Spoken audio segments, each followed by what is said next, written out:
Allora, ciao a tutti ragazzi, quindi benvenuti a questo nuovo video dedicato ad Antonio Rizzi dall'Innocenza alla Cruda Realtà, questa mia serie che ho deciso di creare su YouTube, che ho appunto deciso di creare per cercare appunto ovviamente di pubblicizzare il mio libro. E quindi niente, banda alle ciance, oggi io vi proporrò la seconda parte del terzo capitolo, che andrò a analizzare tutti gli aspetti di come si evolve la vicenda di questo giovane siciliano nel terzo capitolo.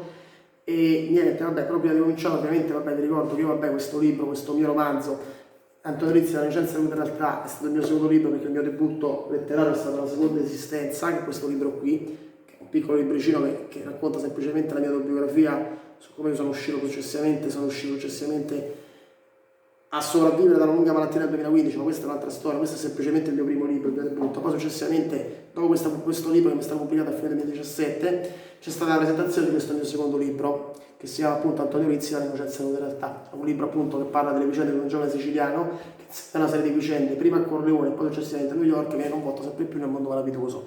E questo libro sono raccontate le sue vicende, quelle della sua famiglia e quelle di quello che poi diventerà il suo principale nemico, Francesco Cirri, importatore di olio d'oliva e in verità in affare con boss della mafia.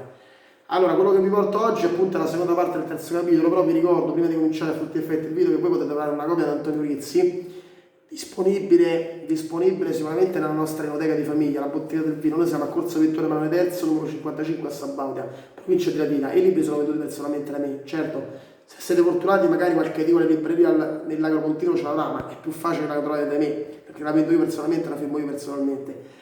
E niente, volevo soltanto dirvi che presto comunque non perdetevi quest'estate che ci sarà un evento a Sabaudia che si chiama Libri da scoprire, dove appunto io presenterò Antonio Rizzi. Poi io dovrei fare qualche altra presentazione, anche perché ho voglia di farle, tutti i problemi che ci sono stati col Covid che abbiamo affrontato nell'ultimo anno. Penso che sia giusto che si facciano degli eventi e si possa insomma condividere insieme una cosa bella come la letteratura.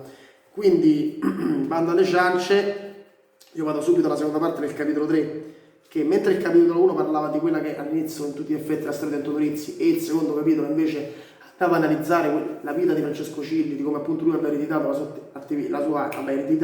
sua ricchezza dal padre, e come si sia fatto notare per essere molto abile, tanto appunto da stringere importanti amicizie con gli importanti boss mafiosi Cosa Nostra di New York. Invece a contare il terzo capitolo va a analizzare le conseguenze di quello che ha fatto il fratello maggiore di Antonio, Michele, che capendo appunto che il suo padre Nino, che si era indebitato molti anni prima con Francesco Cirri, cercò di fermare appunto tutto questo, però beccandosi soltanto un sacco di botte dagli uomini di Francesco Cirri. Quindi il terzo capitolo va a analizzare quelle che sono le conseguenze, il fatto che appunto che lo stesso Nino, il padre di Antonio e di Michele, sapeva perché il suo figlio Michele era stato detto in queste condizioni, e di come lo stesso Antonio sta sospettando appunto che lo stesso Francesco Cirri, che per lui è semplicemente un imprenditore di olio d'oliva, cerca in qualche modo, penso scoprirà che lo stesso Francesco Cirri non è semplicemente un importatore di olio d'oliva, un imprenditore di olio d'oliva, ma che quello è principalmente il suo affare di copertura che nasconde i suoi veri affari con la mafia. E adesso nella seconda parte del terzo capitolo, se la prima parte parlava della sua discussione con il padrino, la seconda parte parlerà della sua discussione tra Antonio e i suoi migliori amici Marco e Paolo con lo stesso Michele, il fratello maggiore di Antonio. Quindi ragazzi, riprendiamo a pagina 32. Antonio si rivolse ai suoi amici alla fine della lezione. Che ne pensate ragazzi? Mentre trangugiava un panino alla milza che aveva preparato sua madre. Stai parlando dell'altro giorno? Gli domandò Marco. Esatto, voglio sapere che idea vi siete fatti voi due. So che forse dovremmo tenerci il segreto per evitare guai, ma non lo so, una sensazione, riflette Antonio pensieroso. Secondo me è meglio che ce ne stiamo al nostro gusto e basta. Sapevo che andando a Carlì sarebbe stata una cattiva idea, disse Paolo. Ma di che cosa hai paura? Il fatto che abbiamo soltanto 12 anni, che siamo dei ragazzi, cavolo. Se ci mettessimo a dire quello che abbiamo sentito sugli affari di Ciglia, a cani e porci, saremmo nei guai. Questa è una città di pettegoli, strillò Paolo. Tu che ne pensi, Marco? Gli chiese Antonio cercando aiuto. Non so dirlo con esattezza, Antonio, so soltanto che come pensavamo Ciglia è molto di più di quello che pensavamo inizialmente, e non credo che sia una buona idea dire ai nostri quello che abbiamo sentito soltanto perché tu credi che sia stato lui a far pestare a sangue tuo fratello. Io invece penso proprio che sia così, e credo che anche che mio padre ne sappia qualcosa e che non voglia dirmi niente mentre tenetelo nascosto. Scusa, ma cosa c'entra tuo padre? Gli chiesero due in coro. Semplice, gli disse Antonio ai suoi amici, dovrebbe avere molto più soldi di quello che usa effettivamente, ma ho visto più volte che ne dava ad alcuni tizi molto somiglianti riguardo a Francesco Cilli. La tua è una teoria molto azzardata, Antonio. Tuo padre che consigliere dei soldi a Francesco Cilli. E per quale ragione? Non lo so, Marco, gli rispose di rimando Antonio, ma so che è quello che dico. Io ho la sensazione che abbia capito anche Michele, che questa cosa l'abbia capito, scusate, anche Michele, e la cosa non gli sia andata bene, per questo è andato lì. Forse per questo motivo si è preso tutte quelle botte. E cosa devi fare adesso? Disse Paolo all'amico. Semplice, voglio parlare con mio fratello, voglio estorcerci la verità a tutti i costi, abbiamo diritto anche noi di sapere, anche se abbiamo soltanto 12 anni. Si era appena girata quando due non li chiamarono. Allora veniamo anche noi due, mi dissero in coro. In tre sarà più facile. Grazie ragazzi, disse Antonio ai suoi amici, lo apprezzo molto, si vede che tra noi c'è un profondo legame di amicizia. Vabbè, quindi adesso ragazzi io salterò direttamente alla parte in cui, ovviamente per sintetizzare il tutto, perché non posso ovviamente starvi ad analizzare parole per parole, sia perché posso risultare noioso, sia perché appunto io stesso appunto ho altri impegni, quindi cercherò di andare subito al punto. Quando appunto Marco e Paolo entreranno in camera di Antonio. I tre salirono le scale dopo aver parlato con la madre di Antonio e di Michele, Carmela, che gli aveva offerto qualcosa.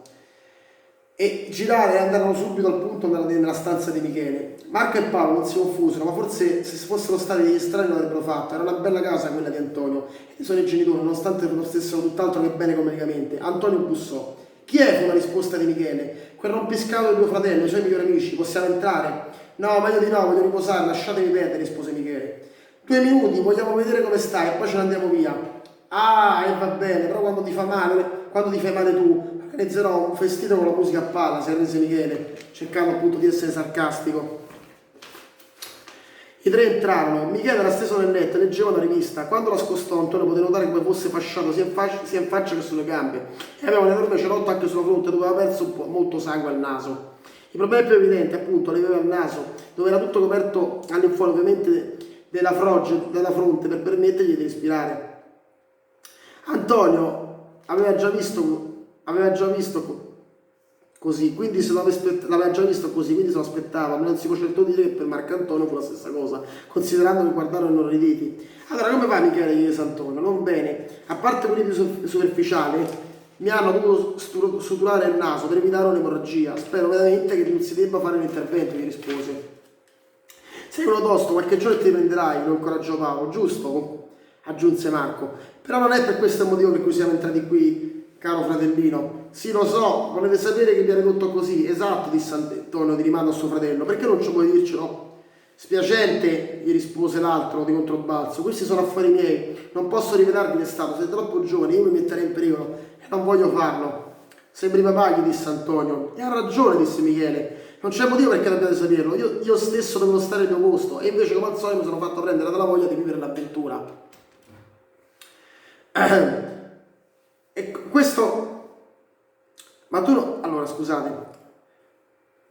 Ma tu non sei il tipo che si fa conciare in quel modo, ti sai difendere, sei grosso fisicamente, anche caratterialmente, gli disse Antonio sempre più determinato che mai a scoprire la verità.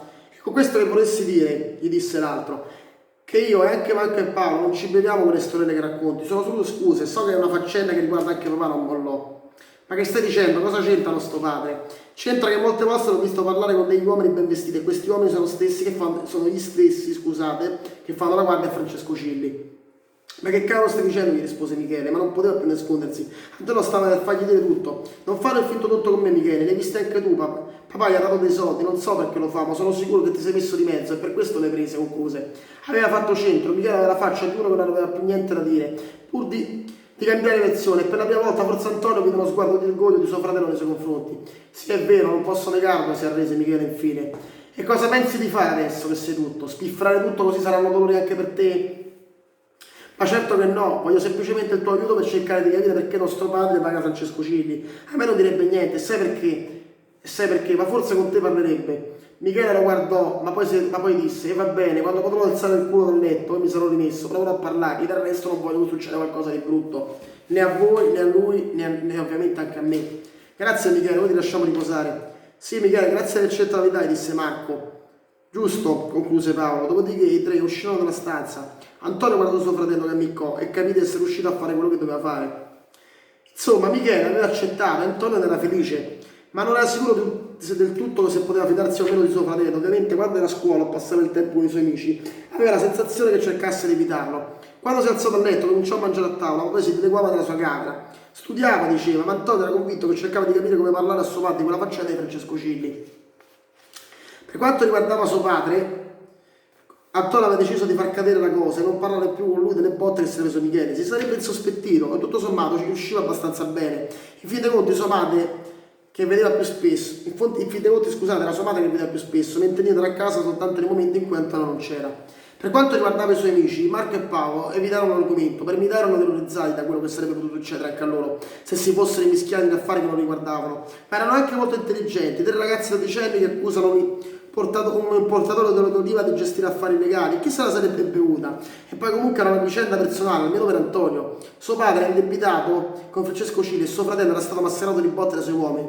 Era una faccenda che riguardava soltanto lui, la sua famiglia e al limite i suoi amici che avevano sentito le stesse cose. Ma no, non era una cosa da andare a spettacolare in giro, non era qualcosa da raccontare a tutta la scuola, a persone non affidabili.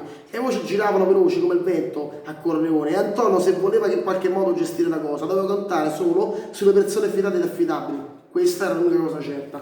E così ragazzi si conclude il terzo capitolo che va appunto a raccontare di come Antonio riesce a storcere la verità a suo fratello sul fatto che appunto il loro padre, Nino dava dei soldi, lo stesso Francesco Cini, proprio già spiegato nel secondo capitolo, che lo stesso Nino Rizzi, il padre di Antonio Michele, essendo in difficoltà economicamente, chiese un prestito allo stesso Francesco Cini, indebitandosi e ovviamente sviluppando poi tutte quelle vicende che poi vengono raccontate sia nel terzo capitolo come ve lo raccontate oggi l'altra volta, anche ovviamente con il continuo della storia, e ve le racconterò nei successivi capitoli, nei prossimi video. Intanto spero che questa parte vi sia piaciuta ragazzi, quindi niente, commentate numerosi. Ditemi se vi piace questo video, in questo caso mettete un like qui sotto ovviamente, aiutate a condividere, a far crescere la serie. E questa serie la trovate sia sul mio profilo Facebook, Geremia Danti, ma ovviamente la trovate anche sul mio canale YouTube, io mi chiamo Giacomo D. E niente, quindi appunto se volete acquistare una copia di Antonio Rizzi all'Innocenza in realtà venite a Sabaudia, in provincia di Reggio, al Corso Vittorio Emanuele III, numero 55 alla Bottega del Vino, nella nostra bottega di famiglia. E quindi niente ragazzi, spero che vi sia piaciuto e niente, ci vediamo ai prossimi video. E vi ricordo che molto presto, probabilmente quest'estate ci sarà una presentazione qua a Sabaudia, ci saranno degli eventi, ovviamente io vi terrò informati per chi è interessato, per chi è vicino, per chi può venire ovviamente a Sabaudia quest'estate, che ve la consiglio anche perché c'è anche un bel mare a Sabaudia. Ciao ragazzi, prossimo video.